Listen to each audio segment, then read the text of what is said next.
There's a version of you that hasn't broken yet. Not the version that wakes up and checks the phone, not the one that says tomorrow when today gets hard, not the one that flinches when life gets loud and painful and ugly. There's a version of you beneath all of that, something quieter, something patient, something that has been waiting. But here's what that version doesn't emerge from positive thinking. It doesn't rise up when you read enough quotes or listen to enough morning affirmations. It doesn't come from comfort. It comes from something most people spend their entire lives running from. Bruce Wayne watched his parents die on a cold Gotham street when he was 8 years old, and what the world saw after that was a billionaire, a philanthropist, a man in a suit who smiled at galas and seemed perfectly fine. But beneath all of it, Bruce Wayne was doing something that psychologists would now call one of the most disturbing and powerful mental practices a human being can perform. He was not healing. He was not moving on. He was not letting go. He was sitting inside the pain on purpose every single day. And that habit, that dark, deliberate, deeply uncomfortable habit, is the reason Batman became mentally unbreakable. Think about the people in your life who seem untouchable. The ones who take the hit and don't collapse. The ones who get knocked into the dirt and stand up like they expected it. You probably assumed they were born different, that they feel less, that their threshold for pain is somehow higher than yours. You assumed wrong. The most mentally resilient people on Earth don't feel less. They feel everything. What separates them isn't their ability to avoid pain. It's their relationship with it. They've built something most people never build: an intimacy with their own darkness. A willingness to go inside the wound. And Bruce Wayne didn't become Batman despite his trauma. He became Batman because of what he chose to do with it. Now here's where this gets uncomfortable, because what he chose to do is the exact opposite of what every instinct in your body tells you to do. When something breaks you, a failure, a rejection, a loss, a humiliation, your nervous system sends one signal: escape, distract, numb, move away from the feeling as fast as possible. And we are living in the most efficient era of escape in human history. You can disappear into a screen within 3 seconds of a painful thought. You can drown silence with noise before the silence ever teaches you anything. You can build an entire life around never having to sit still with yourself. Most people do exactly that, and then they wonder why they feel hollow, why the same patterns keep returning, why the fear never fully leaves, it just changes shape, why they keep starting and stopping, why they feel strong in theory and fragile in practice. This is where Batman's dark habit begins to matter. Bruce Wayne did not allow himself to escape Gotham in his mind. He didn't reframe the trauma into something prettier. He didn't tell himself a more comfortable story. What the mythology of Batman reveals psychologically, symbolically, is a man who returned to the source of his pain, not once, but repeatedly, who trained in darkness literally, who chose to embody the thing that terrified him most, who built his entire identity not around avoiding fear, but around entering it with discipline. That is not normal behavior. That is not what the world teaches you, and that is precisely why so few people reach the level of mental fortitude that feels almost fictional when you witness it. The habit is this: deliberate discomfort, chosen suffering, the practice of voluntarily entering the experiences, the emotions, the memories, and the physical sensations that you have been conditioned to avoid. Have you ever noticed how the things you refuse to look at tend to grow louder in the dark? The fear you didn't face becomes the ceiling you can't break through. The grief you didn't process becomes the weight you carry into every new beginning. The failure you buried becomes the invisible hand that pulls you back every time you try to move forward. Psychologists call this experiential avoidance. The research is clear and it is devastating. The more aggressively you avoid a painful internal experience, the more power it accumulates over your behavior. You think you're protecting yourself. You're actually feeding the thing that controls you. Batman understood this before the science had language for it. He sat with the image of his parents falling. He returned to Crime Alley in his mind. He built an entire cave beneath his grief and made it his headquarters. He didn't put the pain somewhere outside of himself. He put himself inside the pain, and he trained there until the darkness became familiar, until the fear became fuel, until the wound became the weapon. Now think about your life for a moment, not abstractly, specifically. What is the thing you haven't faced yet? The conversation you keep postponing, the dream you've quietly stopped defending because the fear of failing at it became unbearable, the part of your past that you've explained to everyone except yourself, the version of you that got hurt and decided somewhere deep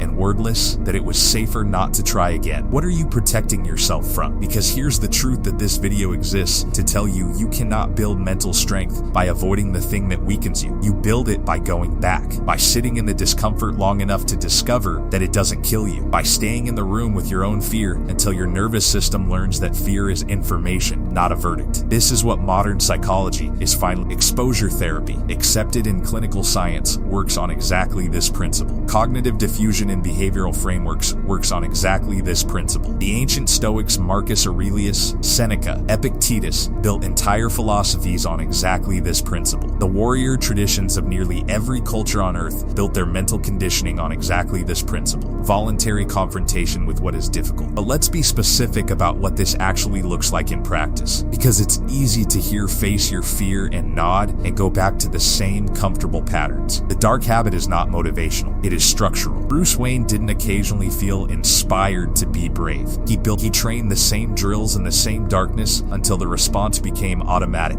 He removed choice from the equation by making discipline the default. What does that look like for you? It looks like the journal you open when you don't want to, and writing the sentence you've been avoiding writing. It looks like sitting with the anxiety instead of immediately relieving it. It looks like finishing the hard conversation instead of giving yourself an out. It looks like naming the emotion you're carrying instead of rationalizing it into something smaller. It looks like returning to the discipline on the day when every feeling in your body is arguing against it, because that day, the day it's hardest, that is the day the habit is actually being built. Anyone can train when they're motivated. Anyone can push when the stakes feel low and the momentum is already moving. But the people who become mentally unbreakable are the ones who show up specifically when showing up feels impossible, who return to the practice not because they want to, but because they've decided that who they're becoming is more important than how they feel in this moment. That decision, that commitment is not made once. It is made every day, sometimes multiple times a day. Every time you choose to stay when you want to run. Every time you choose to feel when you want to numb. Every time you choose truth when comfort is right there, available, easy. Here is something almost no one talks about in the conversation around mental toughness. The people who have it are not indifferent to pain. They are not cold. They are not emotionally disconnected. They are in many cases more sensitive than average, more aware, more feeling, more attuned to the weight of things. What makes them different is that they have developed a tolerance for sitting inside that intensity without collapsing, without escaping, without making the pain mean something catastrophic about their future. Bruce Wayne felt everything. He just refused to let the feeling make his decisions. That's the standard, not the absence of emotion, the mastery of your response to it. And mastery is never an event. It is never a single moment of transformation. It is not the speech you give yourself in the mirror. It is not the playlist. It is not the weekend retreat. Mastery is what accumulates in the quiet, unsexy, invisible repetitions of doing the difficult thing when no one is watching and nothing external is pushing you. You build the mind the same way you build the body, through resistance, through recovery, through returning, through asking more of yourself than you asked yesterday, not because it feels good, but because you have committed to the architecture of who you are becoming. Most people are waiting for a version of themselves to arrive, waiting to feel ready, waiting for the fear to lift, for the circumstances to improve,